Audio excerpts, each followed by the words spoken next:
আমার মূলত থেকে আশা যে আমি হাইটা সৌদি আরব যাব এবং হজ করব। আমার ভাইয়ের লেগে সবাই দোয়া করবেন, আমার ভাই যেন ভালোভাবে হজ করে আমাদের বাংলাদেশে আবার ফিরে আসতে পারে। তিনি গরিব মানুষ, হয়তো টাকা পয়সার অভাবে যেতে পারেনি, পয়সা খরচ করে তিনি এরকম ভাবে পায়ে হাঁটায় রওনা দেওয়ার একটু সাহস করেছে। এই বিষয় নিয়ে সবার কাছে আমি অনুরোধ জানাই, সবাই আলোচনাকে মাফ করে দিবেন বা দোয়া করবেন। আল্লাহ তাআলা যেন কাজটা সুষ্ঠুভাবে পার করার তৌফিক দান করেন।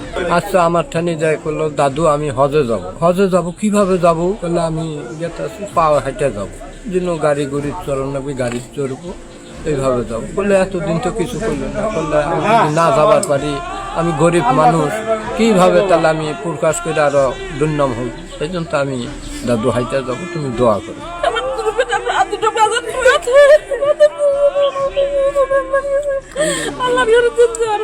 আমার মূলত থেকে আশা যে আমি হাইটা সৌদি আরব যাব এবং হজ করব। 15 থেকে 20 দিন আগে করছে, 5-6 দিন আগে দিয়েছে পাসপোর্ট আমার।